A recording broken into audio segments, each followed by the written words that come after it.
And there it is. And this screen that comes up, I always call it the first screen. So if you ever hear me talk about the first screen or the second screen, this is the first screen. And this screen, if you do any movements or rotating, you only see that movement or rotating on the screen. You don't actually hear your machine move here. So the second screen, however, is the one where you can actually see and hear it move. Actually, you know, the carriage moves, makes it look like the needle's moving, but it's really the carriage moving. And, you know, you see it moving. Here you only see it on the screen, so just so you know. So we're not going to use this screen. So that's the first screen. And then the second screen, we would hit Edit End. So I guess they're calling this your edit screen, which the second screen is more like your positional screen. And on the bigger machines, like the big PRSs and the machines that have those long screens, they combine the second screen, which is the positional screen. I'll hit Edit End. This is your positional screen. The bigger machines will combine this screen with the embroidery screen, which if you press this, you go to the embroidery screen. So you'll hear me call this the second screen or the positional screen. So this is the screen that we want to be on to check for center, because this is the screen where we hear our carriage move and we actually see it move. We see the needle, you know, we see the needle look like it's moving because this carriage arm is moving.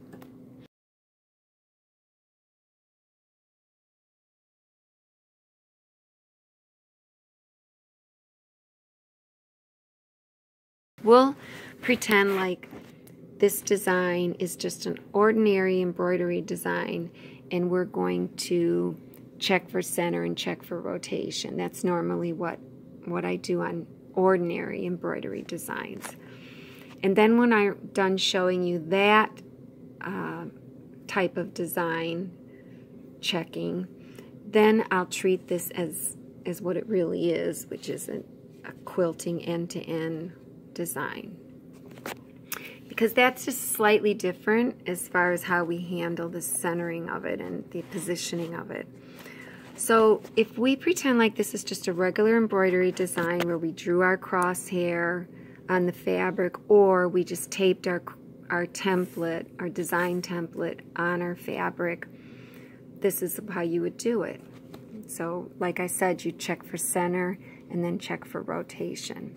So to check for center, we're on the second screen, and we just want to see where the needle is. So I'm going to take the hand wheel on the side here, dial it towards me, and I'm going to just dial the needle down, and you can see that my needle is above my center and it's to the left. So the needle has to be moved down and to the right. And you don't have to know like how much you're moving it or anything with this. When you just have a regular embroidery design, you just line your needle up with the center of that cross here for this part. So the way that I'm going to move my needle is I'm basically moving the carriage here. This carriage arm moves. I'm going to use these buttons here, and that will move the needle. You can see my needle is still dialed down. If I try to move the carriage while the needle is down so far, I'll get a warning. But just to make sure, let me dial my hand wheel over here back. You can dial backwards as long as your needle has not gone into the fabric and made contact with the hook underneath in the bobbin area. So So I'm going to dial the needle back. Now it's still low, so that's why I want to show you the warning that will come up. So I said I wanted to move it down, so I'm going to hit this down arrow and you'll see I'll get a warning. The needle is down. Press the needle position button to raise the needle.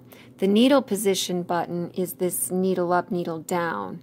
Well, I don't want to press it because I have a template on. I don't want to punch more holes in it. I could see my center hole is not even in the center. So I'm just going to take the hand wheel and dial it back a little bit farther. And you can actually see right in here your take-up lever right here. And it looks like it's all the way up. You know, you want it to be in the up position. When you do needle down, needle up, of course it goes in the exact perfect position. And you do want to use this when you're threading your needle. But for this, I don't want to puncture the fabric, so I'm going to take the hand wheel and just dial it back, and you'll watch that bar might move a little. See how it just went up a hair? And then I'll try and hit this button again. So I said I needed to move the needle down. Okay, so it moved. So you'll notice up here that it moves. I moved it down. Down is a negative number, like on a graph. You know, down is a negative direction, a negative Y direction. And so one click moves it a 1/2 mil. So if I move it again, or if I click this again, it'll go another 1/2 mil. So now I'm down 1 mil. And I said I needed to go to the, I'll check it in a minute. But I said I also needed to go to the right. And so I'll hit this button. And to the right is a positive number. So it's positive 0.5. You know, on a graph or a ruler, going to the right is positive, going to the left is negative. So I'll just hit it one more time and I'll just see if that's correct. So I'll take my hand wheel and dial it towards me. Let's see. It's hard for me to see because my blue hole that I put in the center is off, but I think I can come down another 1/2 mil and over another 1/2 mil, I think. So I'm going to dial it back. And I'm going to go down a 1/2. So now it's negative 1.5 and over and positive 1.5. And so then I'll dial my hand wheel towards me.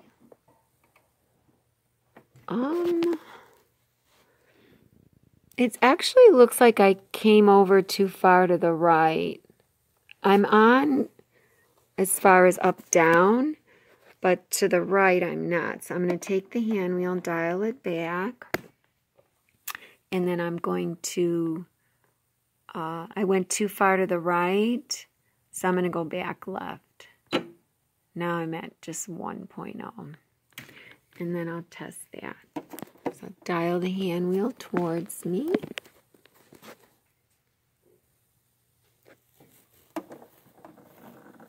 That looks good. That's perfect. So I'm going to dial the hand wheel back, and so I'm done with centering. So my design is in the center, but remember, you can have a rectangle in a hoop, and say you hooped crooked, you know, and say this is supposed to be your design. Say this stitching is our design, and this in the middle is our stitching in the middle. Maybe we're quilting something. So I found my center Everything's great, and I think I'm good to go, and I start embroidering, and my design embroiders crooked on my shirt or whatever. Well, that's because you can't just stop at finding center and think you're done. Because look, this design, I can rotate it. I can rotate it all the way around, and my center doesn't change. So just because I found center doesn't mean the design is straight. You know, now the design is straight. But so I have to check for rotation. I have to make sure that this design is parallel to any crosshair that I have in the design. And if you don't have a crosshair in your design, you can always just bring in a crosshair all by itself, check for center, write down your numbers that you had to move it, check for rotation, write down the number of degrees you had to rotate, and then bring in your regular design and center and rotate it with the same numbers. So that's why with you don't stop at center. So let's go ahead and go back to our design, and let's check to see if we need to rotate our design at all. Did we hoop crooked? We might have. So let's go see. So to check for rotation, we have to go to the embroidery screen. We'll come back here if we need to rotate, and we'll use this button, but we have no idea how much we need to rotate until we follow the crosshair that I have digitized in this design. I know you can't see it, but there's a crosshair, and I usually make them as tall and as wide as my design. You might be able to see it a little bit because I moved the design down. If you hit this button, you'll see your design bigger. Oh, but it doesn't show the hoop. But there's my crosshair that's digitized in my design. But with the hoop, you could see the grid of the hoop. Okay. See my crosshair here is moved down. And I only moved it 1 mil to the right. So you can kind of see there it's kind of moved to the right 1 mil. But it's moved down 1.5 mils. So that was when we did the centering. But now to do the rotation, we have to go into the embroidery screen and follow that crosshair and make sure that the crosshair on the screen, meaning in my file, lines up with the crosshair on this paper template or a crosshair that you drew on your fabric. So to get into embroidery, to do that following, we hit embroidery. This is your embroidery screen. And there's our first object. That's my crosshair. And you can see that this design, we're using the quilting, or they call it a quilting, but that's the foot we're using. That's just your embroidery foot. This design has 478 stitches. We're on stitch number 0 because we haven't gone anywhere. This a little green plus sign shows you where your needle is, and the needle always defaults to the center of the hoop. So, and this tells you how long this design takes to stitch. It only takes 1 minute, and we're on 0 minutes. And this is how many colors. See the spool of thread. So we're on 0. We're not even on the first color yet because we haven't even taken our first stitch. As soon as we take our first stitch, this will say 1 out of 2 colors. So to follow this cross here, and here you see I have my design cutting after a color change. And you can uncheck that if you want your threads to be left long. Say you are quilting in the hoop and you want to bury your threads, you can click that and uncheck it.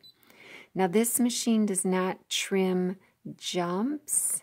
A jump is when a design stitches, say over here on the left, and then with the same color it has to jump over to another part of the design, and you know, with this machine it's just going to drag a long thread over because this machine doesn't trim jumps. But some of the more expensive machines will, if you tell it to. It'll trim after a color change and it'll trim a jump. So, but this machine doesn't. Now rest assured, when it does drag that thread over, before it dragged it, if it's a true jump, then, and the digitizer knew what they were doing, you'll have a tie off over here, and then it jumps, and then you'll have a tie on, meaning, you know, knots over here. So you can cut that thread, that long jump thread in between. But this isn't for jumps, this is for color changes. So, I mean, since this is a quilting in the hoop design, I probably would turn that off. But I'm not actually going to stitch this, so it doesn't matter. But this is the button here that we want to use for following our crosshair and for following any part of the design if you need to. Sometimes I follow when I'm doing applique just to make sure that my stitches, I like to use a blanket stitch instead of a satin stitch. So I have to follow to make sure that I'm right on, because I don't do applique in the traditional manner usually, where you place a big piece of fabric down and then cut around it while it's in the machine. That applique is easy and hard at the same time. It has its benefits because you know that your satin stitch that comes next is going to cover everything. But I don't like using satin stitches. I like using blanket stitch to finish my applique. So I have to use this follow button because I place my fabric on that's already pre-cut from the Cricut Maker. And to tack that down, I only get one chance, and that tack down is actually my blanket stitch. And so I have to make sure that I placed that fabric in the correct spot. Even though I have a nice die line or placement line, I still have to check it by following my actual blanket stitch. So I'll use this for that. So I'll hit this. Right now we're only following the crosshair. And you can follow in so many ways. All of these are if you want to follow the stitches, if you want to go forward or back stitches. And this is if you need to go forward or back in your threads. So like if I hit plus on the thread, this will go to the second color. And you'll be like, well, why did it skip a color? Well, that's because, see, now it's saying 1 of 2, but originally it was saying 0 of 2 because we haven't gone anywhere yet. We haven't even gone 1 stitch. But it's interesting if you go, to the second color and then go backwards, then all of a sudden it says, oh yeah, okay, now we're on color number 1. But at any rate, it doesn't matter. I could leave that as a 1 or I can go back to 0. So, but we're not going to use that right now because we want to be on the very first object, which is our crosshair. So let me just hit OK, and I'll show you again what I did. I came to the embroidery screen. Let me back up even. I'm going to hit the back button to get to the previous page because I know I did a lot of talking. Oop. So this was the page where I moved to find center, and then I hit embroidery. And now I want to follow my crosshair. It's the first object, so it's showing up here. This is the object that's going to stitch. So I'll click the minus plus stitch button, and I want to go to the first stitch. And when I click +1, you'll see that the carriage will move to the first stitch. To follow this crosshair, I basically want to get to the top vertical point of the crosshair up here, because then it's easier for me to see if my needle is to the left or to the right of the crosshair that's on my paper. So, you know, because it's too hard to see the horizontal part of the crosshair. So, and I usually make my crosshairs so that they do start at the vertical, so all I have to do is hit +1 and the needle will jump up here. And so if I hit +1, you're going to watch the carriage move, which actually means the needle is moving, and then we'll check to see if we're on our crosshair or not. So I'll go +1, and you can see it moved up, the needle moved up, and the carriage moved as well. And you can see that we're on stitch 1 of 478, and it says we're on the first color now because I've actually gone to my first stitch. So let's check and see if we're on that crosshair or not. So I'm going to go ahead, and I know there's a shadow there, but I'm going to dial my needle, try to get in the center. I'm going to dial my needle down with the hand wheel, and oh dear, it looks like I'm right on. I kind of didn't want to be right on, I wanted to be off a little. So that's the problem, is that I always hoop so straight.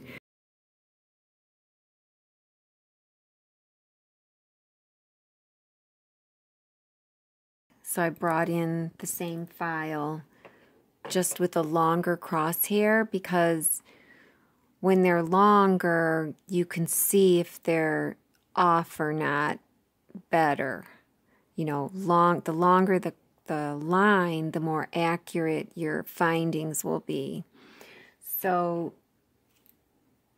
the problem is I hoop so good with my techniques that I'm barely off at all, and I forgot to make this crooked. It is a little crooked, just slightly. So anyways, so now my crosshair is longer than, you know, it's taller than my design. So we're going to go to stitch number 1.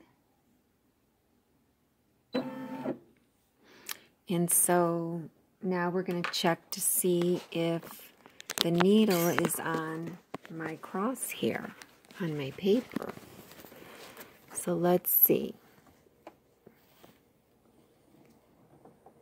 So I'll dial it down, and you can see it's slightly to the right, slightly. So, and if you think about it, the needle is to the right up here, which means I bet you any money as we go fast forward through the crosshair, the needle's going to be to the left down here. And the reason I know that is because if you think of your needle as a spinner on a game board, so pretend this is a spinner, and this is the center, and it's spinning around. If that spinner is to the right, here it's to the right of this crosshair. If it's to the right when we're at the top, then it's a straight solid bar. So when we fast forward through, that spinner is going to be to the left when we get down here. So I really don't have to go any farther. I will, but just to let you know, after you do this a couple times, you'll be like, oh, it's to the right. That means it's going to be to the left down here. That means if I wanted to straighten out this spinner, I'd have to rotate it counterclockwise, like 1 degree, to get it straight. And, you know, because there's 360 degrees in a circle, you know, rotation is based on a circle. So that distance between the needle and the crosshair, it's probably not even 1 degree. It's so small, it's probably more like a 1/2 degree. And this machine doesn't rotate in 1/2 degrees. So I'm going to go ahead. So it's going to be like this. I'll probably try and rotate it 1 degree counter, but, you know, we'll see. It might be too much, and then I have to decide if I want to leave it or if I want to rotate it. But before I do the rotating, I'll just show, just to kind of prove to you that you don't really need to fast forward all the way down, because we know it's going to be on the left down here, since it's on the right up there. But let's go ahead and fast forward anyways. So I'm going to hit the +10 button a couple times, and I'll just have you watch it. Oh, my needle is down, they said. So I just moved it a hair. Oh, it's still down. Okay, I moved it again a hair away from me. Okay. So I keep hitting the 10 plus. I'll hit +1. Down pretty far. Okay. So now I'll dial down. And there it is. It's to the left, just like I thought. So I'm going to go ahead and dial it back up, and I'm going to rotate the needle or the spinner counterclockwise 1 degree to get it to be straight. So to do that, though, we have to get out of this screen, because we have to go back. We have to click OK. Brings us to the embroidery screen. We got to go back one more screen to get to that positional screen. There's nothing to click on here, so then that's when we use the back button here. So we're here at the rotate screen, and when you go back to this screen, everything defaults back to the hoop center. But rest assured, our jog buttons are still saved. So everything's okay with that. So we're going to go ahead and we're going to rotate it. So we hit the rotate, and I said counterclockwise 1 degree. Now, one thing we want to remember when we rotate, right now it's showing that the position, the rotational position of my design is 0 degrees. That's how they all come in. That means that positionally, my design, according to the hoop and everything, this point here represents 0, meaning it didn't rotate up or down, you know, counterclockwise or clockwise. Now, the other thing that you have to understand is these machines, what I've noticed is they're not like mathematics. In mathematics, when angles go this way, counterclockwise, that's considered a positive direction. Not with this. The positive direction on these is the other way, clockwise. So think of a clock. So And 0 degrees is here, but also positionally, this point right here also represents 360 degrees. Because if you think about it, if we rotate it around, you know, we're at 45, 90, 180, 270. It's this position up here. And then all the way back around, we're at 360 or 0. So if we go backwards, if we rotate counterclockwise, we go from 360, 359, 358, 357, 270, 180, and so on. So if we go counterclockwise 1 degree, it's not going to say 1 here. It's going to say 359. So, and you'll see, and this will rotate on the screen. You might hear a click on your machine if you listen real good, but you can't really see rotation on the machine. So when I hit this, this will go to 359. See, it went to 359, and I didn't hear anything. Sometimes I do hear a click, but I didn't. Maybe it's because if you hit 90 or 10 or something, you hear the click. And you can see we don't have a solid red box around our design anymore. It's kind of crooked. That just shows that we rotated it. So now let's go and follow our crosshair again and see if we're on our line on our paper this time, since we rotated. So we hit OK. We have to go back into the embroidery screen. We're going to go back into the stitch, backward, forward screen. And let's hit +1. Takes us to the top. And let's dial down and see where we're at this time. Like I said, I probably only needed a half a degree, but let's see. Maybe I hooped more crooked than I thought. Try to focus it. So dial down. Yeah, now I'm on the other side.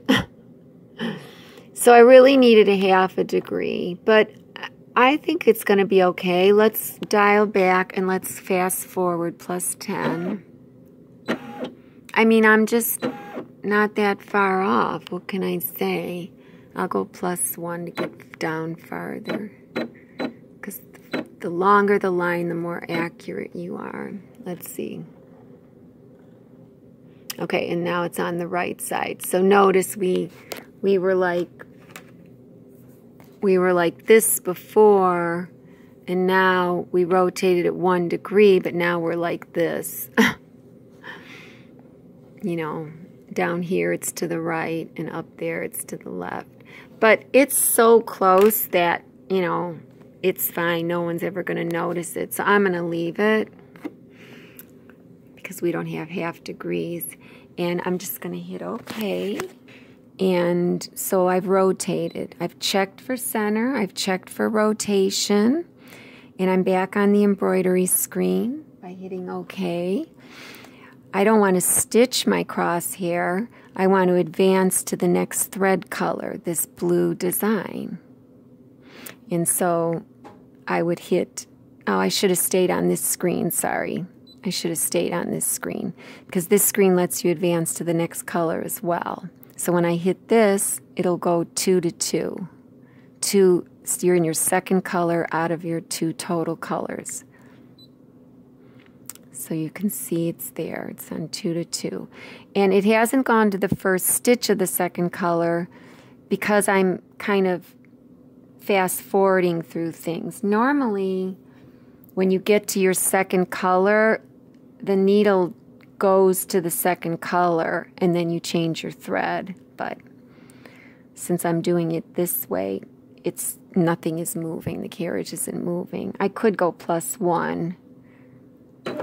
And that takes me to the first stitch of the design,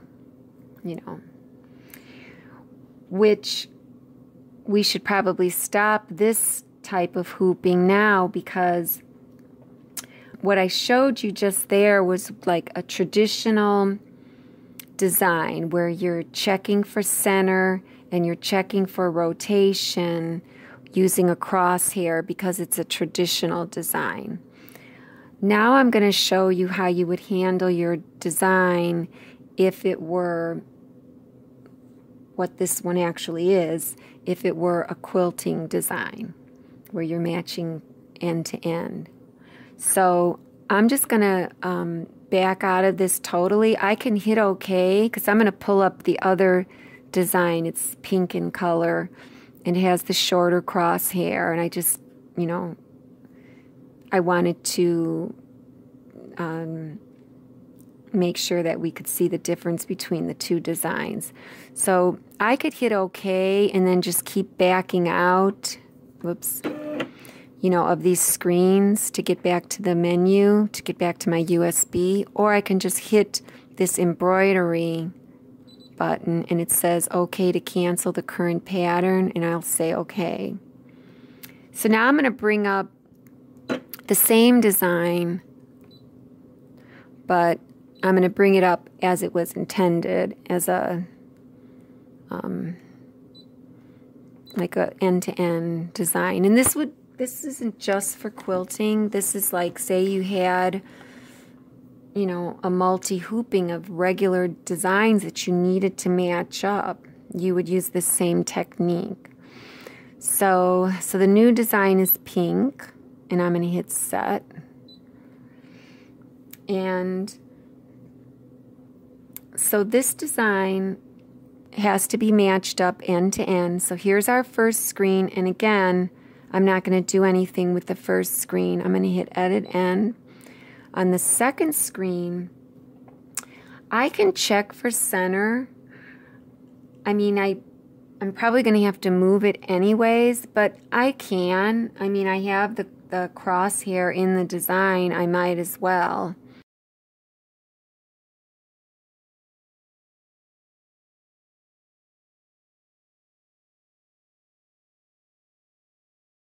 So I'll go ahead and, you know, it's basically the same design, so I probably have to move it the same amount. So I believe it was 1.5 down and 1 to the right.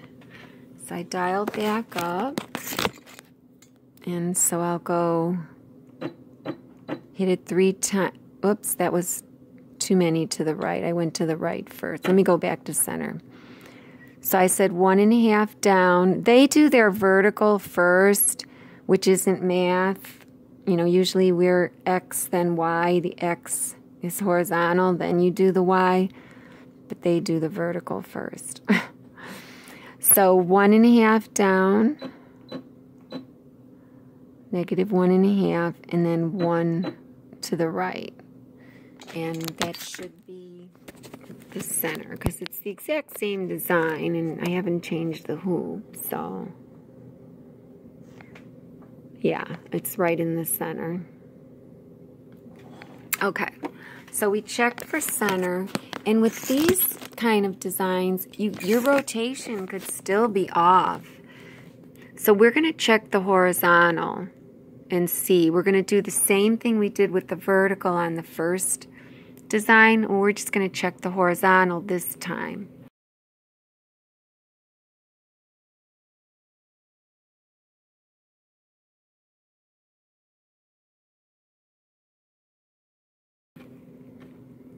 So I'm going to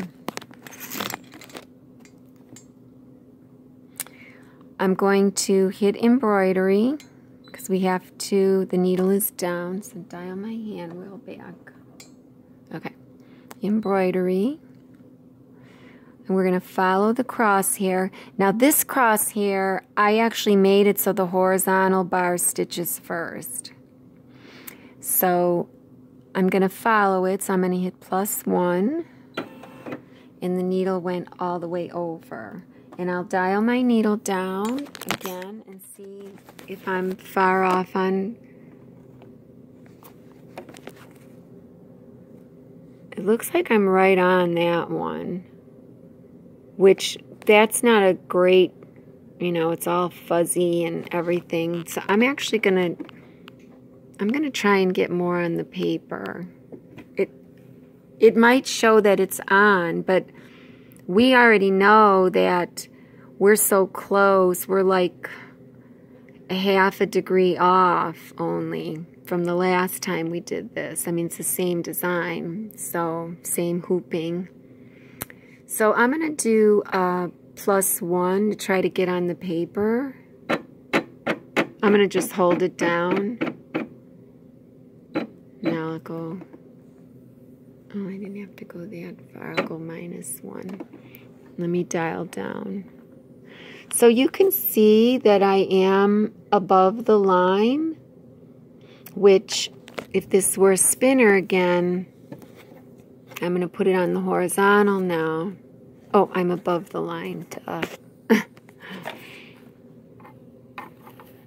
Okay. So that's how it would look. So to get this spinner straight, I have to rotate it counterclockwise, you know, a half a degree, but we're going to have to go 1 degree. And so when we come to the other end of the horizontal, the needle's going to be down below the line. So we'll go ahead and dial my needle back up. I'm kind of looking at this here so I don't get that warning. And I'm going to just go +10. I'll go +1 to try to get out pretty far. Hold it down. Okay. So dial down. It's like,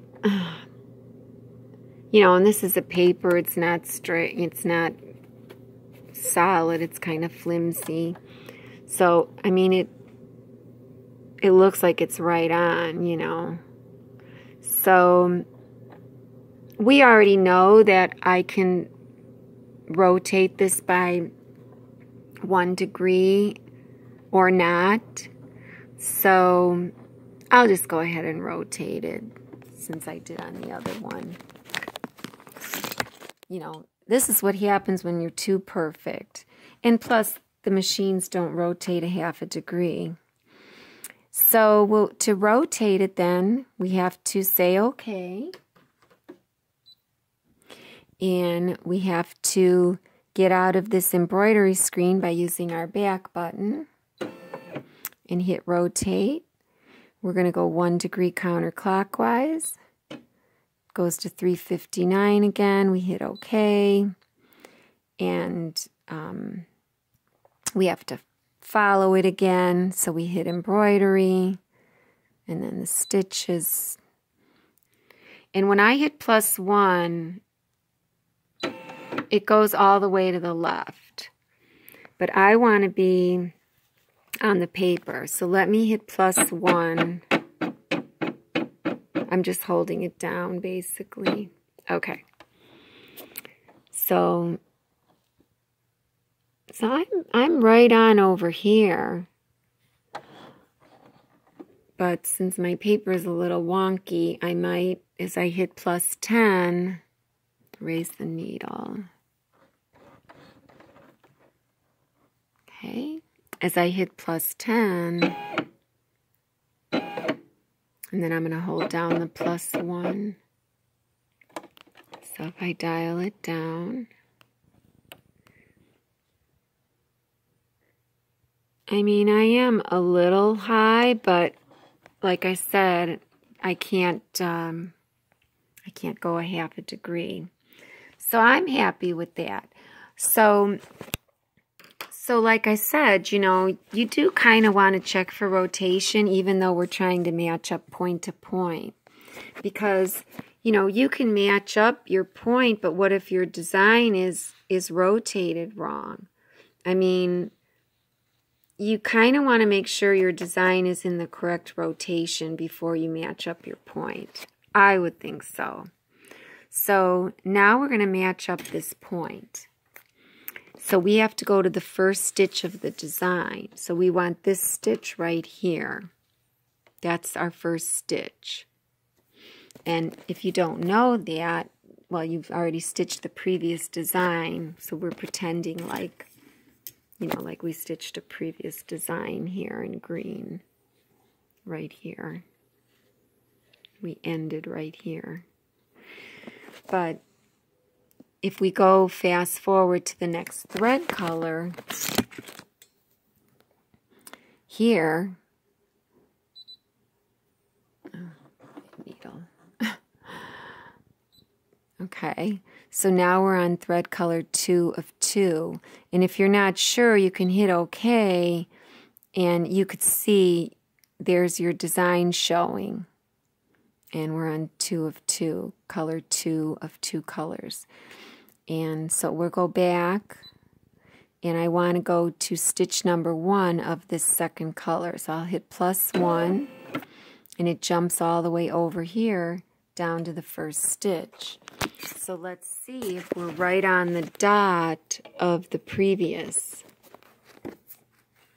So I'm going to kind of, I really don't need the paper anymore because it kind of did its job, but I'm just going to, let me just fold it over just so I don't take it off totally.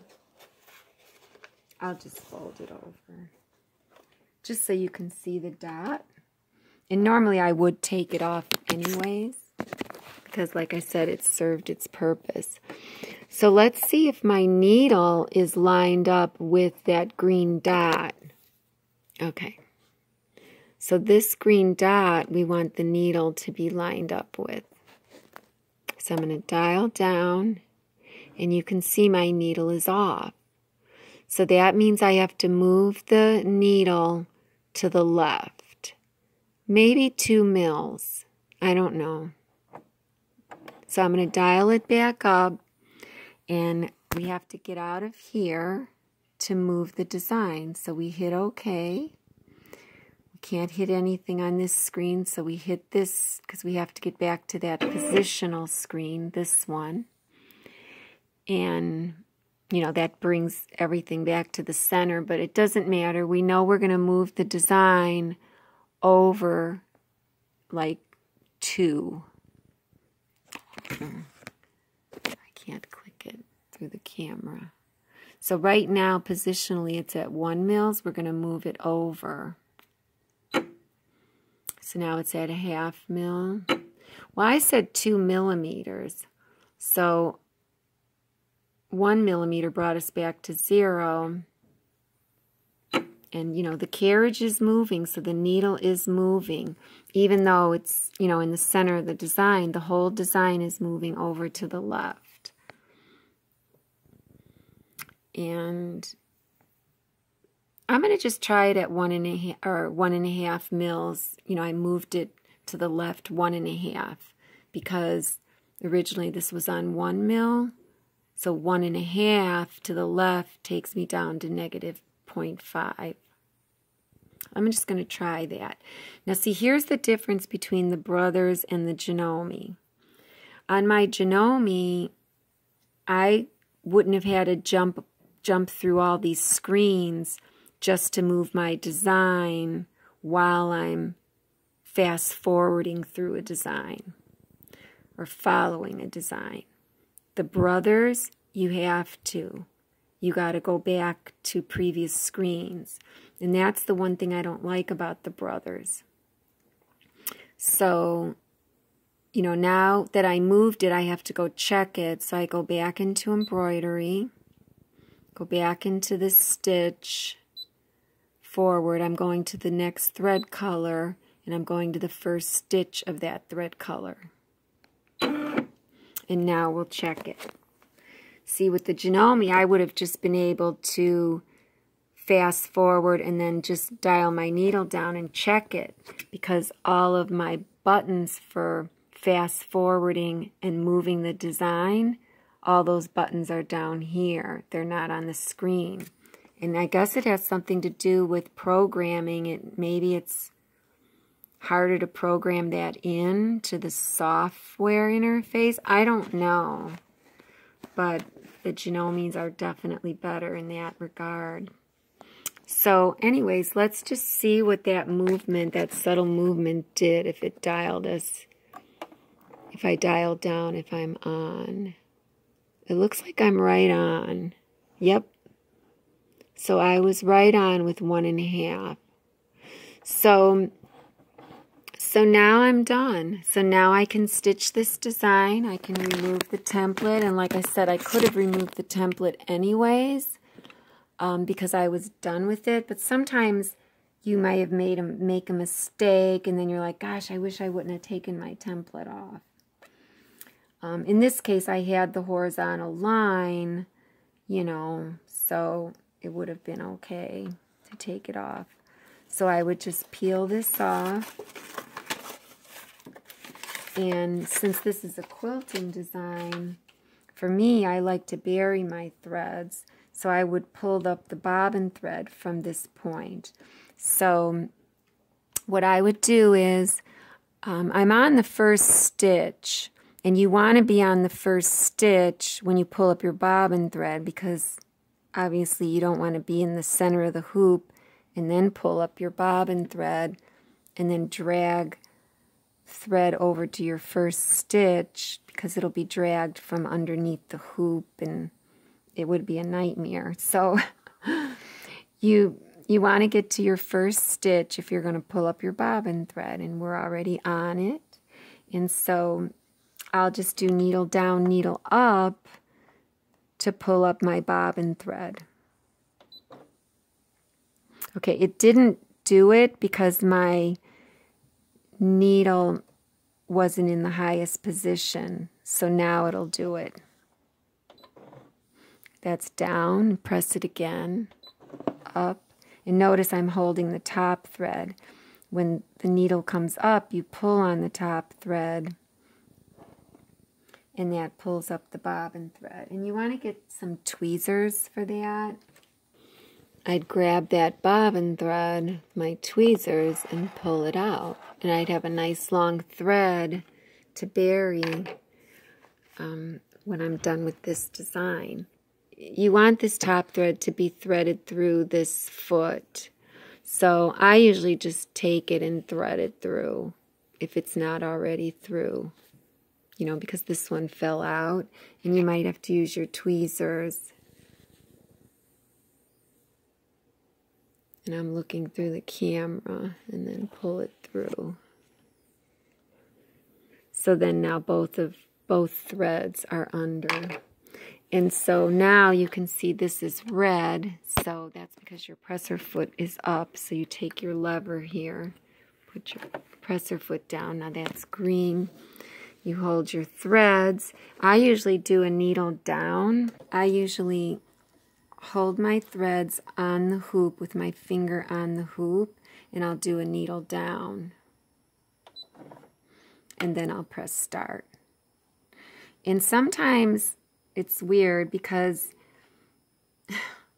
a lot of times I'll take the top thread and give it a little bit of a pull. See how it pulled up that slack there? Because then you get a really clean tie on. Because your very first stitch has nothing to pull against. So I do that, and then I press start. You don't have to. Your machine might do it well. So I go ahead, and I'm not going to stitch the whole design. I'll just start it because I'm not really going to use this fabric for this. But so I'll just go ahead and start it. So I'm going to hit OK here. And so now I'll hit start. If the start button was red, that would have been because I was still in the settings screen. See, if I click settings, all of a sudden the light turned red. You can't use it. So you have to get out of this and click OK, and now it's green. So I'm going to hold the threads, and I'll just hit start.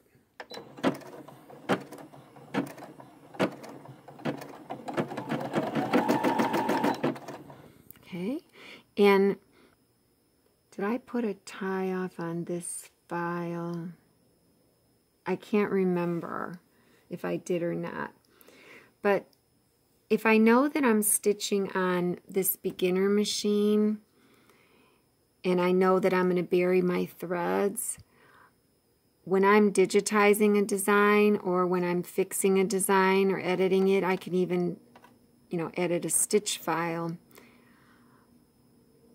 Let me back up. These beginner machines, they add a tie-on and a tie-off to all your designs. They add an extra one. And they do that because they're beginner machines. So if I know I'm using this machine, I don't put any tie-ons or tie-offs on these type of quilting designs that I know I'm going to bury, because I don't want a big, huge knot. Because if I put a tie-on here, then I'll have my tie-on plus the machine's tie-on. There'll be too many stitches here. And also, a lot of people don't have any tie-ons if they're quilting in the hoop. But I think it's better to have, at least one set of tie-ons, So, but this one, it sounded like it only went in 4 times, but I wasn't keeping track, so I would go ahead and I would bury this thread, by making a single knot a 1/4 inch away and then using my snag it needle to bury it in between, say, the batting and the, if this were quilting. This could be a tablecloth and you're not going to do that. Maybe you're going to pull the threads to the back and bury them in between the threads, or maybe you're going to put it, I don't know. There's so many different ways. You can feed the threads between the fabric and the stabilizer in the back. So that's how you would do it. And you would just let it stitch out and you'd have a really nice clean tie-on.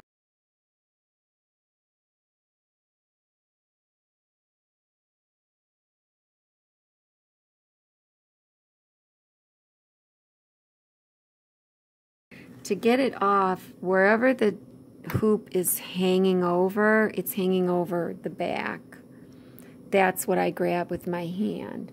So one hand I push on this, and the other hand I lift up with my hand in the back. So I push that and then lift up, and it comes right up.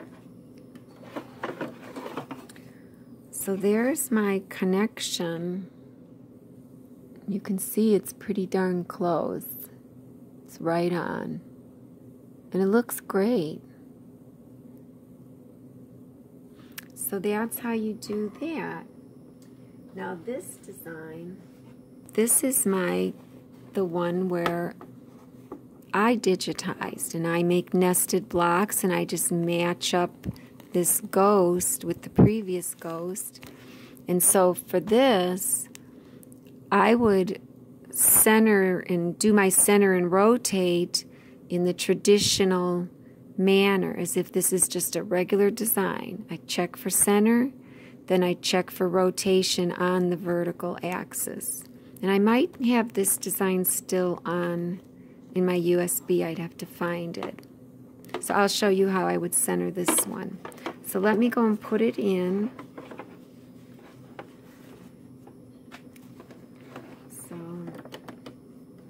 I'll just take now and push, squeeze, and push down. Okay, so now this design is on my USB, and it's in my 4x4 PES, quilt in the hoop, swirl no backtrack nest, 4x4 swirl.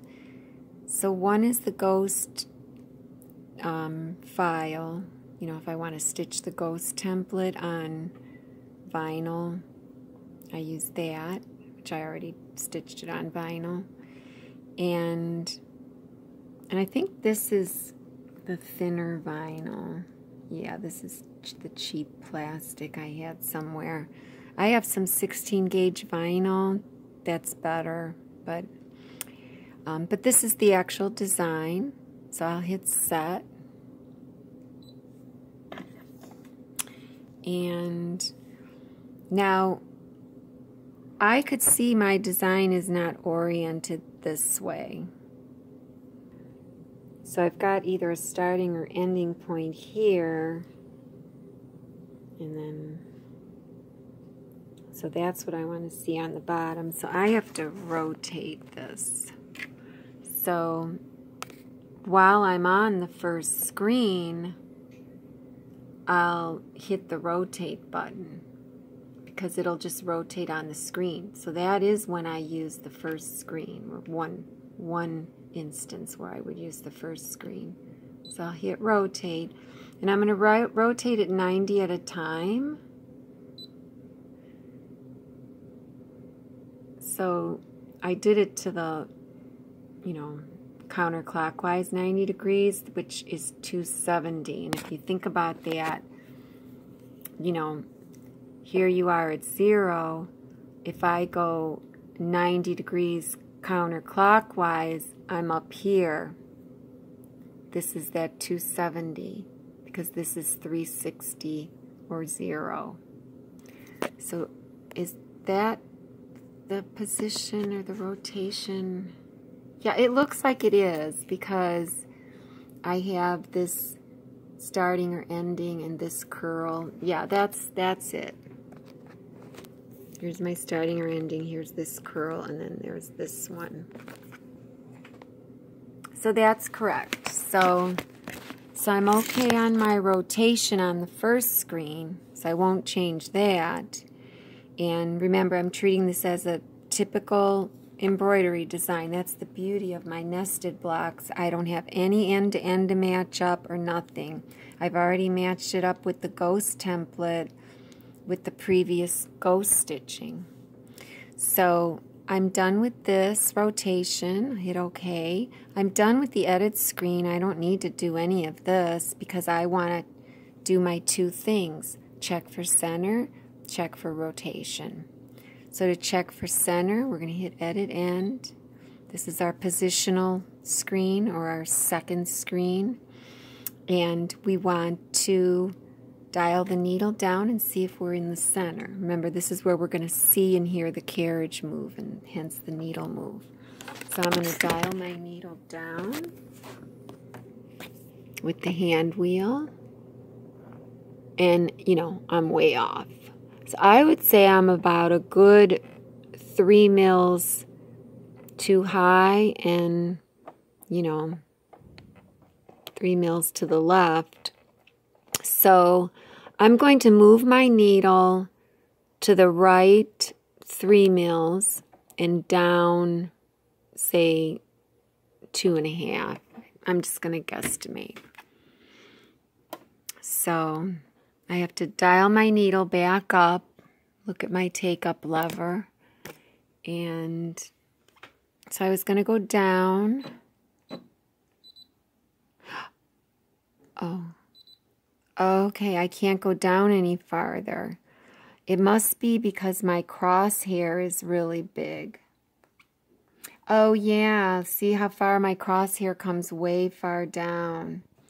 Okay, so actually, I know what happened. This is the wrong file. This is, I called it the design template. This is if you wanted to stitch the design on clear vinyl. And I know you can't tell the difference between a box and just what's surrounding the design, but this is a square. If I go into embroidery, the needle is up. See, the first stitch is a red box. So I actually pulled up the wrong file. I actually don't use these anymore because I have the ghost template in my design. I don't need to stitch this on clear vinyl. I just stitch my ghost template on the clear vinyl. So I'll go ahead back here into, get out of this design. So I'm going back here into the menu, the embroidery menu. It's the quickest way to get to it. Cancel, okay. So now we'll go get the, see that, did you hear the hoop? It went back to the hoops center. We know our design is off. So 4x4, quilt and a hoop, swirl, 4x4 swirl. This is the one we want. It has no box around it. It just has a crosshair in the design. Set. Okay, so now I have room to move that one. You can tell there's plenty of room down here and up here. So, but I still have to rotate it. So I was rotating it clockwise. So we're good. We rotated it on the screen here to match our template. And we'll hit Edit End. And now we're going to check for center. So I'm going to go 3 to the right and 2.5 down. Let's start with that. This is all in millimeters.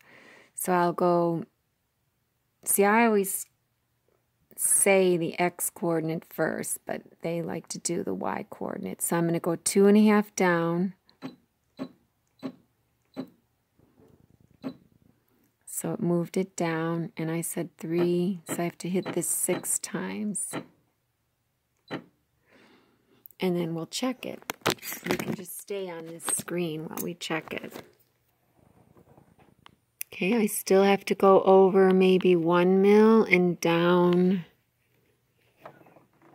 1.5 maybe. So right 1 more, so that's 2 clicks. And down 1.5, that's 3 clicks.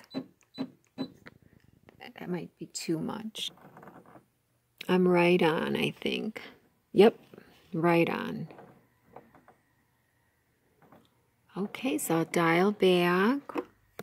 So now we just check for rotation. That's what makes these so easy. There's nothing to match up. So to check for rotation, we got to go into the embroidery screen. Needle is up.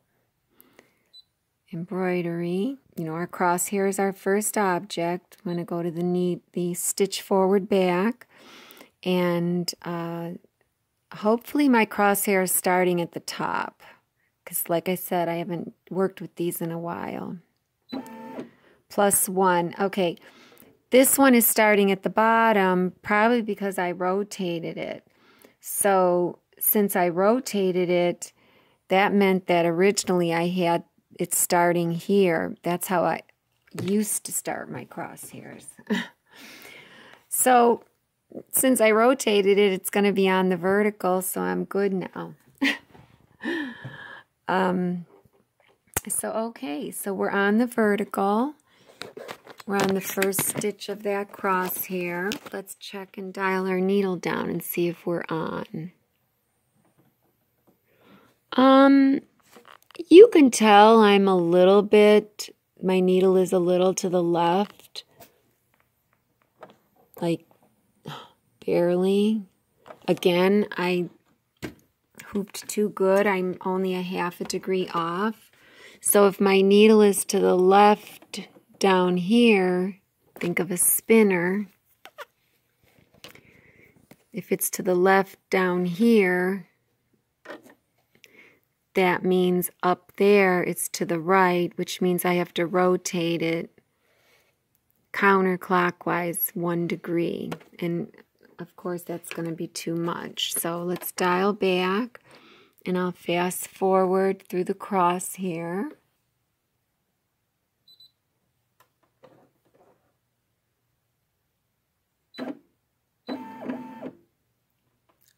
Go +1.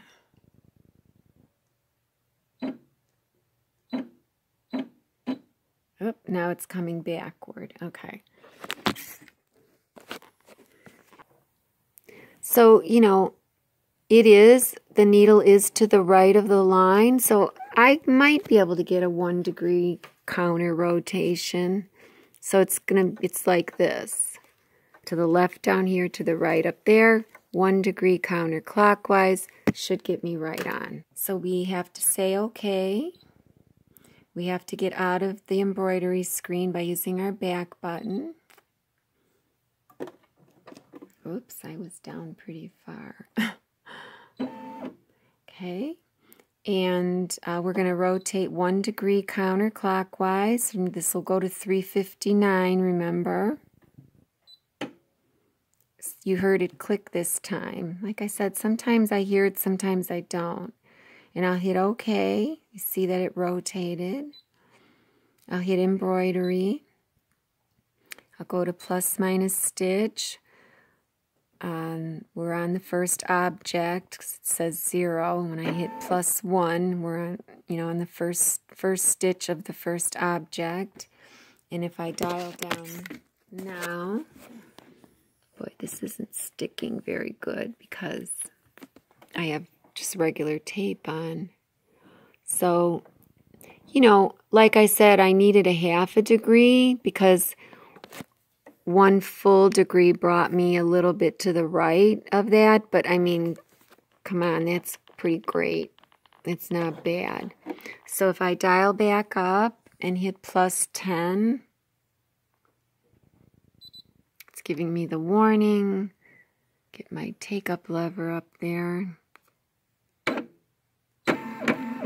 Just holding it down. And if I dial down up there, I'm pretty much right on up there. So it's just because things are a little loosey-goosey here. So the 1 degree was good.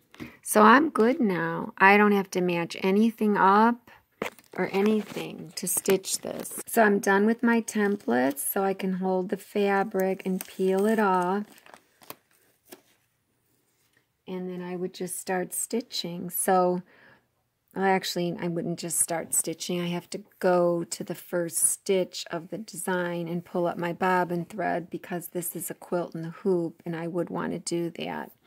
So I would go to the next thread color.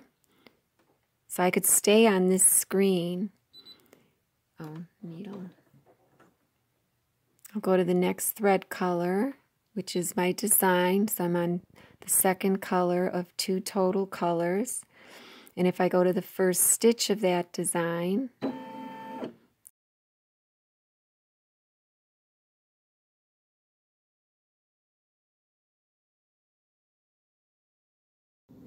so if you do plan on burying your threads, you will want to double check to make sure that your trim button is unchecked, because I've noticed that every time you turn your machine on, the default is to have that trim button checked. So you may want to press OK out of this screen just to double check. So I'll click OK, and you'll see that mine was in fact checked. So we'll go and uncheck that, and we're still on stitch number 1, so you can then go ahead and pull up your bobbin thread right from this screen if you like. Okay.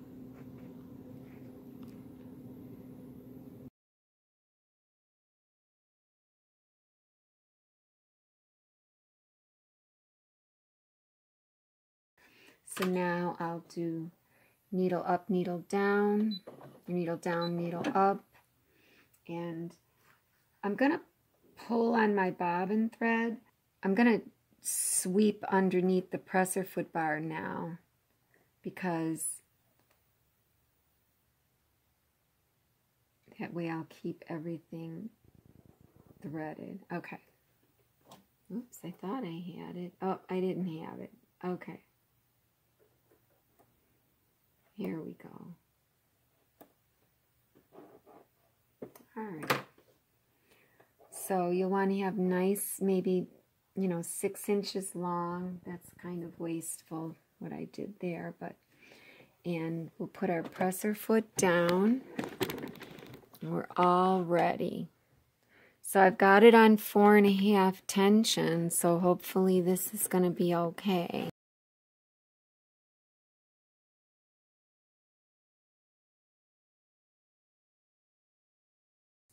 Okay, so I'm going to I got the lever done. I'm gonna hold this thread here. I have my threads held. I'll do needle down, and I am gonna pull on the top thread just because that just gives me a cleaner tie on. I pull it just maybe about an inch till it stops, and now it has something to pull against, and it makes a nice clean tie on. And it's back again. 4, 5, 6. See, it made 6. Whoops. Usually I pay attention to, and I got lucky that my needle didn't split one of these threads. Usually I pay attention to which way the design is going to stitch. So I'll hold my threads or stop the machine and then hold my threads in a different direction. Now I know the design's not going to stitch anymore down here, so I'll just lay the threads down.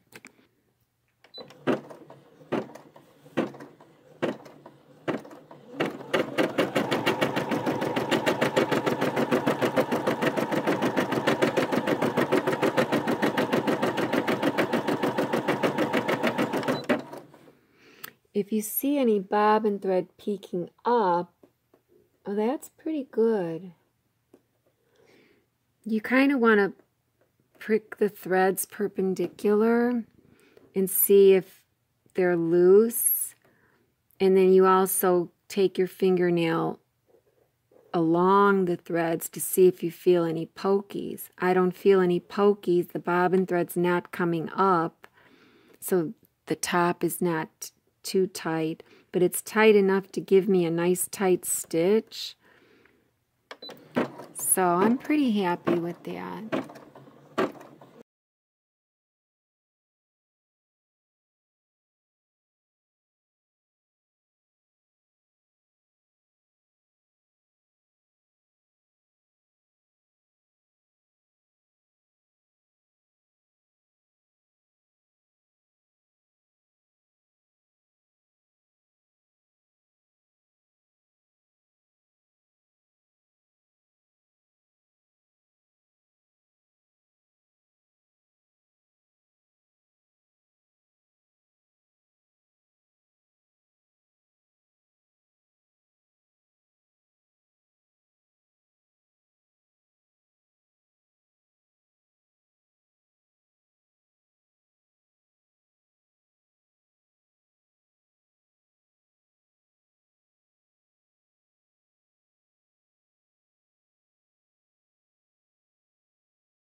Oh, and did I let it cut it? I think I did. I messed up. I had the trim after color change on. And if I wanted to bury my threads, I should have had that off. So it tied off on the ending and cut it. They always make a tie off, but it trimmed it. It cut it, the scissors. So then that's it. So then I lift the presser foot. The hoop is hanging off the back more, so I'll use my hand in the back to lift the hoop. And so as I push this in, I'll lift with my other hand. I'll kind of pivot it up, and there it's out. And then you can lift it here. And let's see how we like that tension. It's hard to tell because those aren't threads coming up, or are they?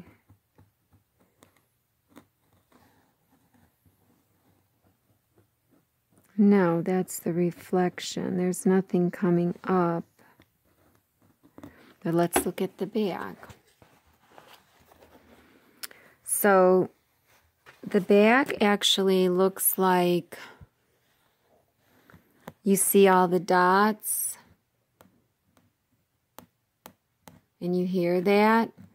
That means that my back was too tight because it pulled the top down to the back. Or my top could have been tighter to pull that bobbin thread more to the middle. So, you know, and this is the first time I'm trying this 50 weight thread down here too. So on my next one, I would probably say to myself, you know, I did kind of want this to be a little bit tighter. It's not loose, but maybe I would put it up to 5. And my bobbin was showing at about 28.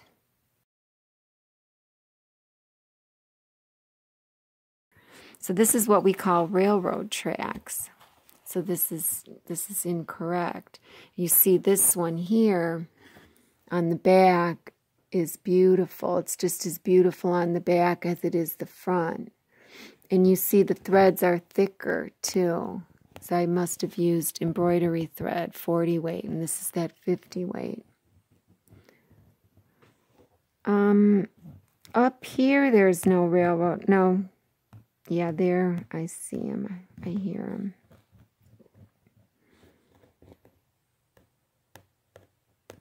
Yeah, I see it a lot. So I'm thinking that, you know, for this thread, it does have to be looser. And this has to be tighter. Or I could try it again with just making this tighter, but I don't think that's going to cut it. You can tell because when you run your finger perpendicular over these, you can see how tight that bobbin thread is. Way tighter than if you ran your finger perpendicularly across the top. This thread is looser. So, you know, their tensions aren't even balanced as far as tightness, looseness. And I don't believe that there's enough strength for the top to pull this tight bobbin thread to the middle unless I loosen the bobbin. So there's a lot that goes into this. So if you have a certain thread and a certain batting and a certain, you know, top thread, bottom thread, batting, you kind of want to get your formula down and stick with it. And so I'm just mixing it up so much that I don't have, and I don't remember what my formula was for that first stitching. So I don't know if I should loosen this. That's why it's good to have 2 bobbin cases. You know, you could have one for sewing and then one for quilting in the hoop and then one for regular embroidery.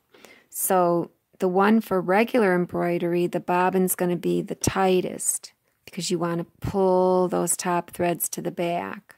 The one for sewing is going to be somewhere in the middle because you do want the threads to meet in the middle, but you don't have the batting to fight with.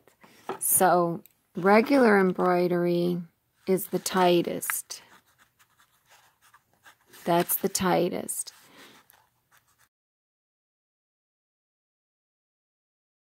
You want the top thread pulled to the back.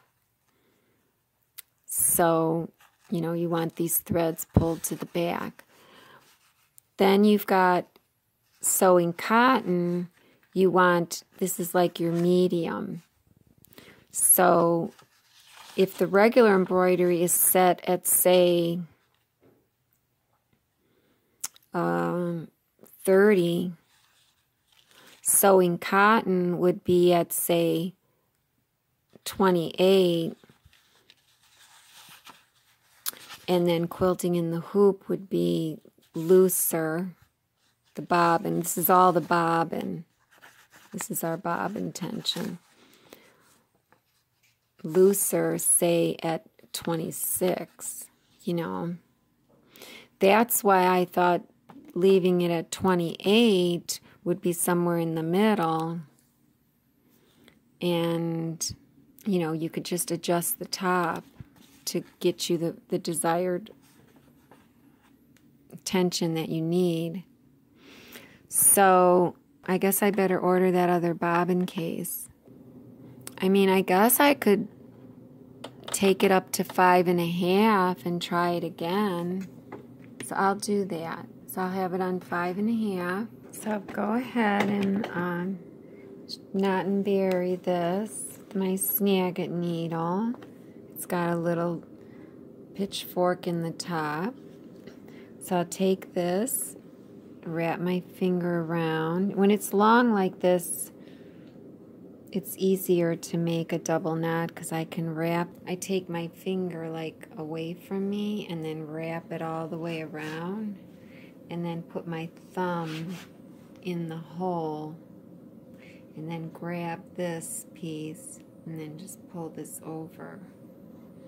And then I have a little loop there. And then I take the needle and stick it in the loop like 1/8 of an inch away and pull like 1/4 of an inch away. And I got a knot down there. And then I go and I stick the needle not in the hole because the knot will just come out. I have to make a new hole. So I kind of go maybe under the stitch next to it, in between this fabric and the batting, and bring it up. Take this, 2 threads, snap them in, and pull that out so you don't snag your fabric. Push it in, you get this little threads. Pull up the slack a little. Pull it, and then while it's doubled up, I snap it. I pull hard, and it snaps the knot in. There, I heard it snap in. It just seems like it's stronger. I don't know why I love burying threads. I guess it's a good feeling for some reason. And I shouldn't have brought it up so close to the stitchings. Usually I don't cut with the scissors when I do this. I just put the scissors real close and I put the thread in the fulcrum there or whatever, and then just pull the thread back and kind of push the scissor forward. I don't cut. So, and then you just go like that and it just kind of smushes in. So we're going to go ahead and, if you recall, I was saying how I felt like this hoop was too tight anyways. I'm going to loosen it a little bit. And because this is thick fabric, it was really hard for me to hoop this. It's even hard to get it out now.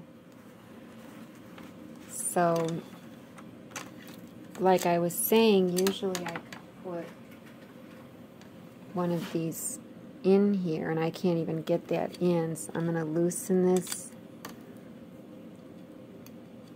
Still won't go in. Okay, now it will, and then I'll tighten this up against it.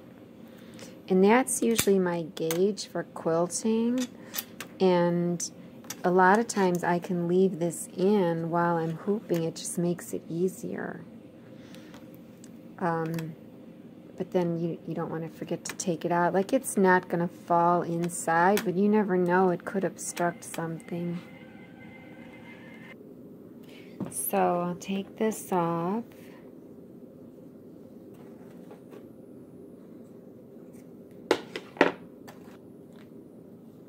Okay, this was the design. So if I move this down, this is the ghost now. I know it's hard to see, but this here is the ghost for this, and here, and here. So if I match those up, I don't have enough down here for hooping, and I don't have enough batting either. So I'd have to add more to do this experiment, because you want it to be correct. Oh, that's right. I put some iron-on fusible interfacing on here, just interfacing, because this is so stretchy. Look, it's not even sticking anymore. So it's not even working. I have all this scrap batting on. So I guess I can add more. Or I can go over here, but this is scrap. I'd have to... I have enough backing, I think. Well, no, I don't. I'd have to put another strip. I'd have to cut this, add more batting, but I wouldn't have to add any more top. But then this is completely different fabric than this. So I'm going to get totally different results. Like over here, where it was on the cotton, it was actually better. I had a little bit of pokies, but it was better. And I don't quilt usually on this, so I probably should come over here. So I think what I'll do is I'll come over here. So this will be my ghost. I only have one ghost on this side. So it's ending there. So I need more batting and I need more backing. But I should have enough to hoop it. I don't know.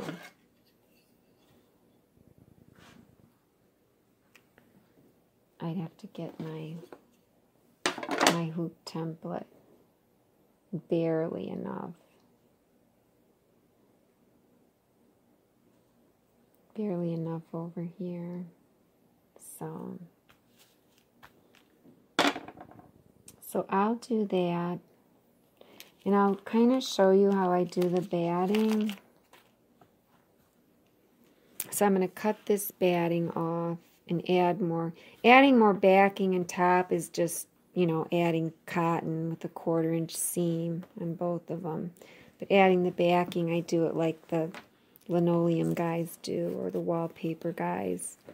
You know, you just put another piece of batting and overlap the two and then slice down the middle and take off the remnants. So I'll add the top and the back, and then I'll show you how I do the batting. Okay, so I put more backing on. I just put a bunch of pieces and pressed the seams open. And I just added this strip for the top. So I have enough here to hoop and do another design here. And, oh, I forgot to press these open though. Well, I'll do that. And I have to press this one. Oh, I didn't press these open. I pressed them to the side.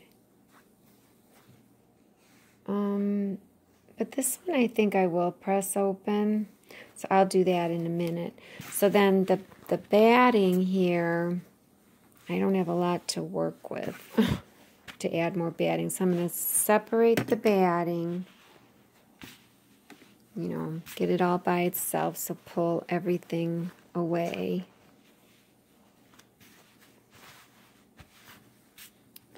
And I'll just take another piece of batting because I got to get rid of this.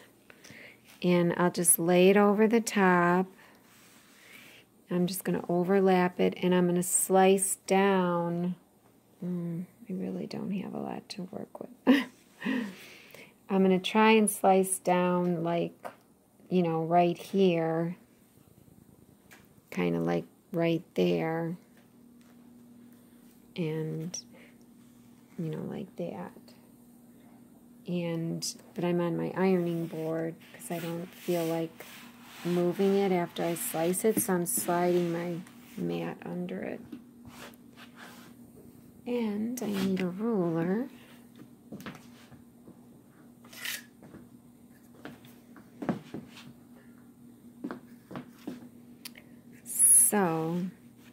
actually going to have to do it like this.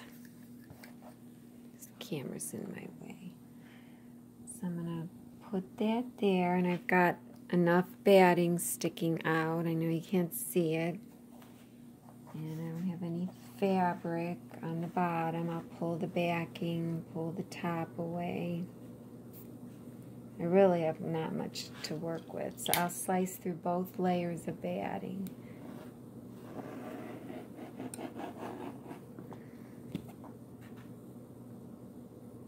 And so you take off the remnants. There's one remnant. And then the other remnant is obviously this whole big piece here.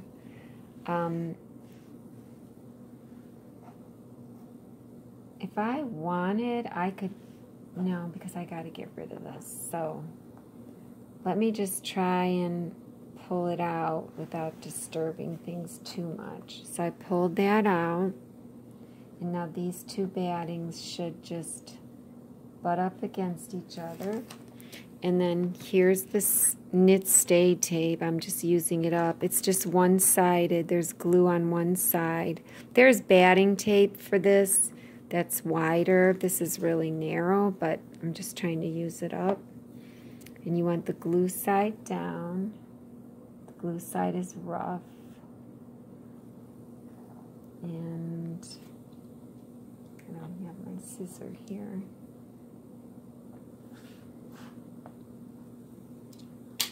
Slice away from me.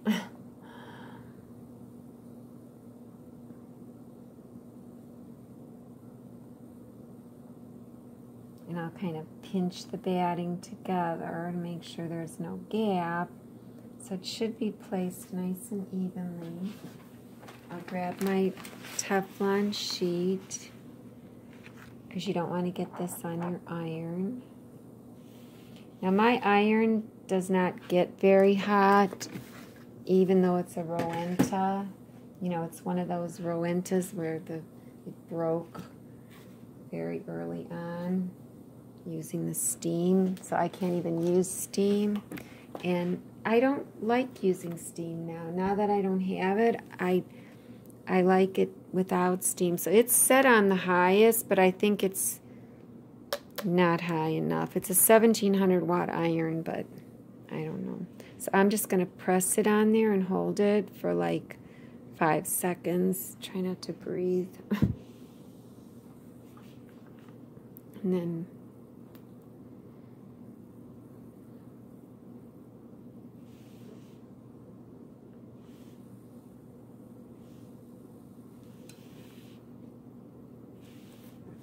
that should be good. And then that should stick. Oh, I just ironed on my mat. I'm so dumb. I just ruined my mat. I didn't really ruin it, but I did kind of a little bit. So let me grab. How silly. I wasn't thinking. I'm going to grab a big piece of wood and put it. This is a big chopping board. Oh, I can't believe I did that. I should put this on a hard surface. Well, no, because it's hot. And then I'll ruin my other mat. Ah, silly, silly, silly me. I think it's okay. So, dummy. So I'm going to iron this seam open. I just feel like the steam kind of,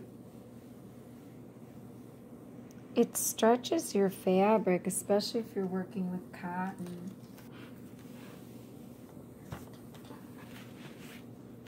I can't believe I did that. That was so dumb. So now, oh, I got a ton of batting now. This is all crooked. Look at how I'm sewing this. Oh well.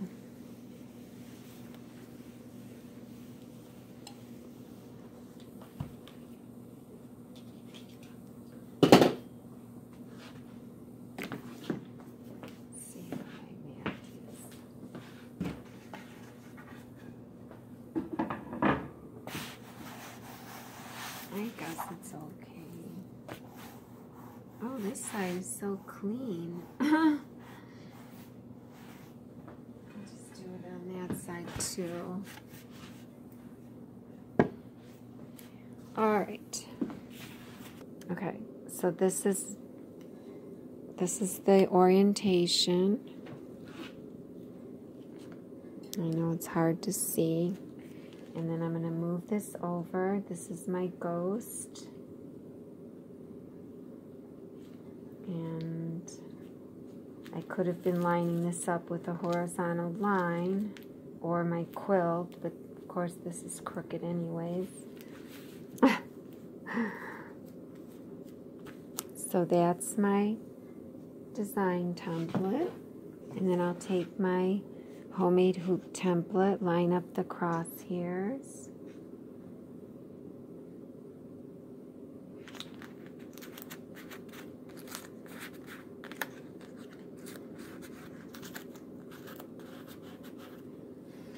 And then I'll put my top ring over it. I would have double-sided tape on it, but I don't this time. Okay, so then I'm just going to kind of let that sit on there like that. And I'll slide this under. And usually I slide it, whatever's been quilted, I come from that end, because then I don't buckle my fabric. I'll slide that under.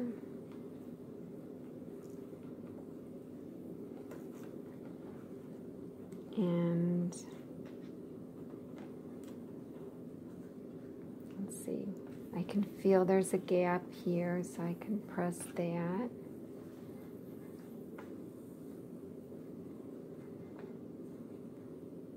It's kind of in the right spot. So then I'll grab my magnets.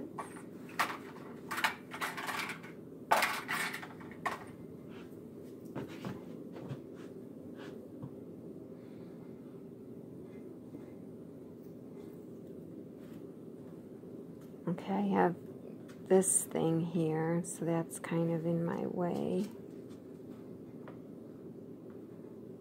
This end is always hard. I kind of put it slanted. And then this one is hard as well, because that's where it hooks on.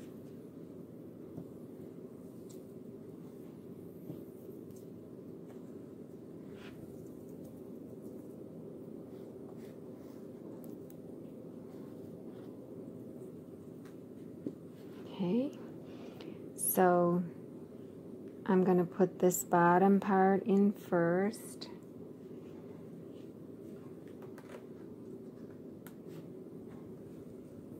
And then this left side. My camera's in my way, so I can't get around.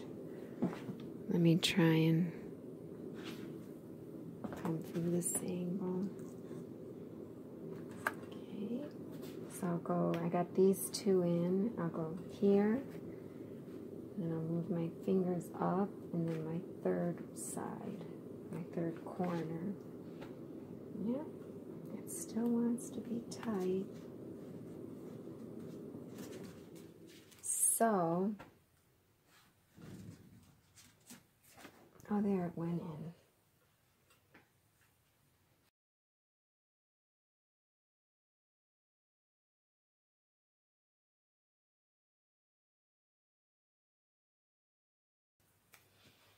And it is easier sometimes when you have this set and open. So I'm going to make sure I take that out. Oh, see, I can't get it out. There we go. And I'll recess my hoop as much as it can go. These have a stopper so you can't over recess them. You know, these are beginner hoops. So it's all recessed. It looks like something's bubbling there, though. Let's see. It's smooth and flat on the back. There's a little bit of a pinch there. You know, I don't know. Let's just see. I dialed these back.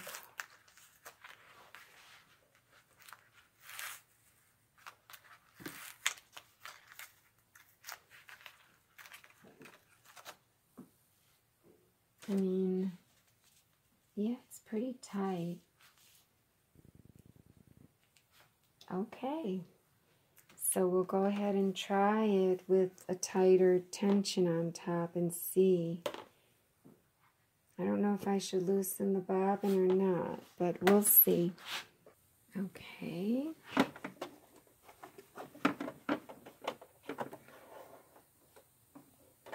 Lift up the foot a little bit. I got some excess here. You don't want this to get under the hoop, so you do kind of want to, you know, clip it. Yeah, I don't know if I should loosen the bobbin anymore because, I mean, I tightened the top. I'm just going to try it with the top tighter. I tightened it one whole unit. So we'll see. I should have did this before I put it in. And remember, this is set from the previous one. So let's go back. So we're in the embroidery screen. We'll use our back button. And, you know, these are our coordinates, and we know we rotated it and everything. So we can leave everything, because what's nice about the Brother is that you see all your coordinates. Here's my movements. Here's my rotation. Sometimes, though, it is nice to reset your rotation and then start, you know, you can leave this, the movements, the XY movements, and just see where you need to be. So, and then we'll do the rotation again. But at any rate, I'm way off. I mean, I'm at the beginning of the design. Obviously, it always goes back to the hoop center. So, and I'm in, so I'm way off. I have to go up like 5 mils. A 1/4 inch is 6 mils. So that's about 1/4. So I'm going to go up 6 mils and left 5 mils. I'm going to go pull my needle up. So if I'm going to go up 6, that's because I was down so far. I'll just reset this. Oh, but then I won't know where to go. I'm just going to move it. So I was at -4, so that means I want to be at +2. Whoops.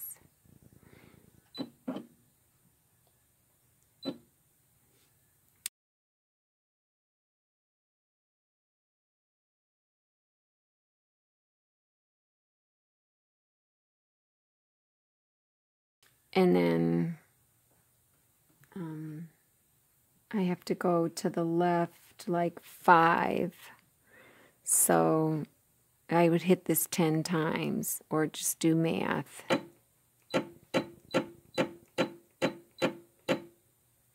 Okay, I'm looking at the needle as it's moving, and I can see that's too much to the left, so I'm going to go back right. And then I'm going to dial my needle down, and I'm right on. So I think you kind of get the idea with this, but I am right on.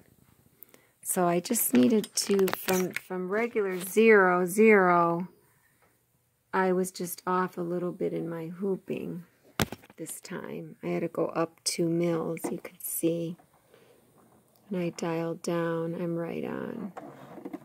So I'll dial back, and then we'll do the rotation. So we have to follow our crosshair, so we have to go into embroidery, needle,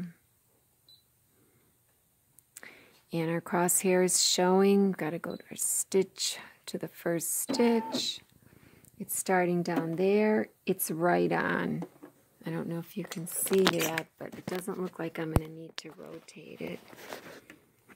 So if I dial down, it's right on that red line. So when I go up 10, 10 plus, needle bar, whoops, 10 minus, okay. When I dial down, it's right on. So this time I didn't have to rotate it at all. I've been doing pretty good with the not having to rotate much because of my method is so exact.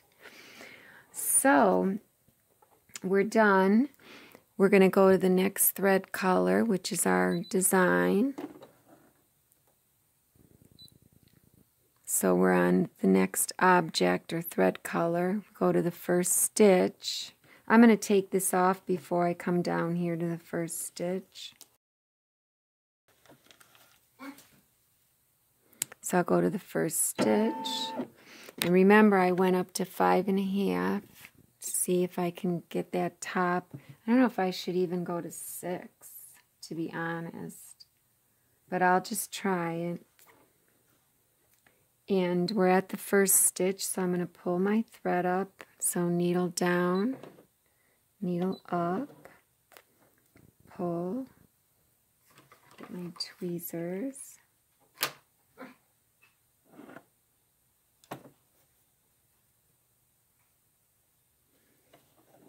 That bobbin thread feels tight. I think I should have loosened it, to be honest.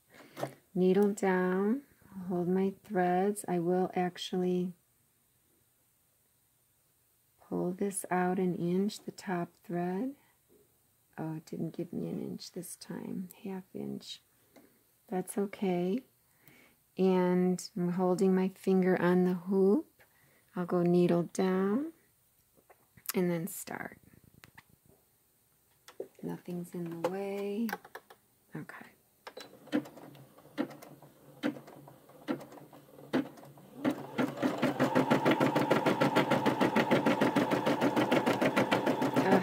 Still got one thread. I forgot about that. But it didn't catch anything. So things are quite a bit tighter. Oh, I actually like the way the top looks. I wonder what the back looks like. So I'll leave these here. Amber!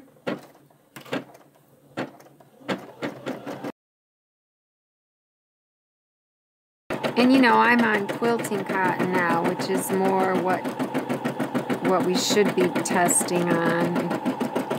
I mean, you don't always quilt on cotton though, so you have to adjust to your fabric.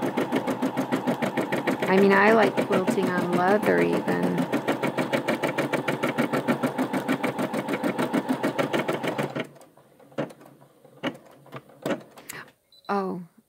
Oh good, it didn't cut this time because remember, I turned off the trimming. Let me hit OK. Remember, I turned that off, so now I can bury both this beginning tie-on and my tie off. So it still ties off, it just doesn't trim because I have this button unchecked. So that's good. I remembered something. So I'll do needle up, and I'll lift my lever so the tension disc's open. For when I pull the hoop, I'll be pulling long threads, you know. So I'm going to push in the hoop, lift up the back, and I'll just pull this towards me, lift that, and I have, this is long enough, like, you know, 5-6 inches. Okay, so I'll cut my top thread, and then I'll cut my bobbin thread.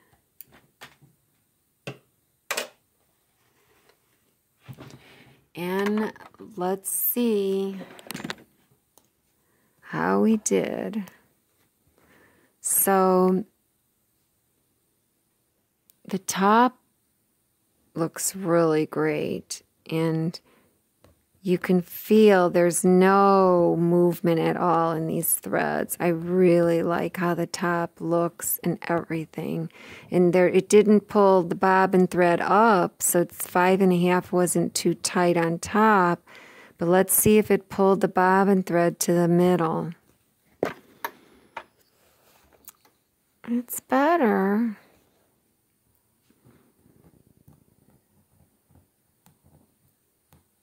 I felt a pokey there. I mean, on this one, those are holes. See, my top thread is dark, so you can get confused between if it's a hole or if it's a pokey. Felt one there. I mean, it's not bad. It's pretty darn good.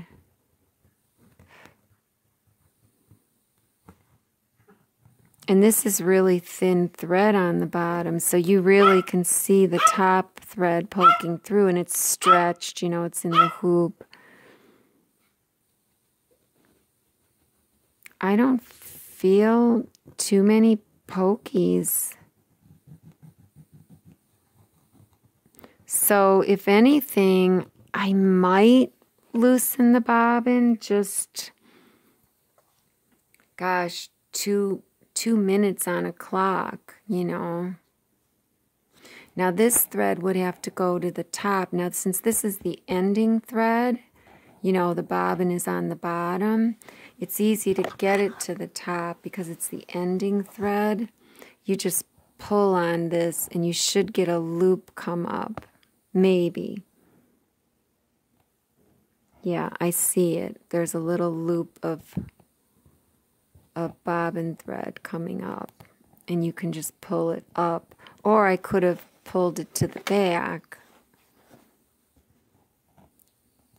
and then saw there I see a loop of top thread that just came up.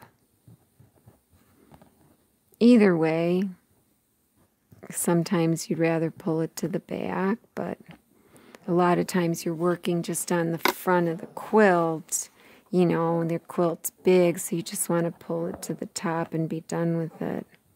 So you don't have to flip it over. So I would do that at the table. So I wouldn't want to tighten the top anymore.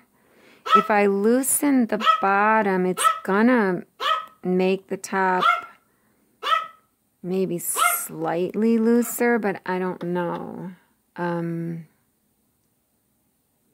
I don't know. Maybe I should just let it go. It's actually pretty good. Those are not pokies. Oh, there was one there.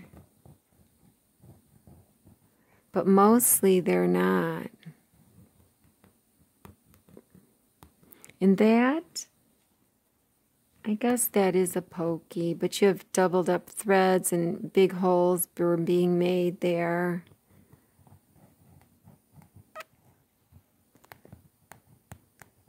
I mean, as far as how they feel when I prick perpendicularly, the bottom still might be slightly tighter than the top. So like I said, I could just maybe loosen the bottom by like 2 minutes. And that's it.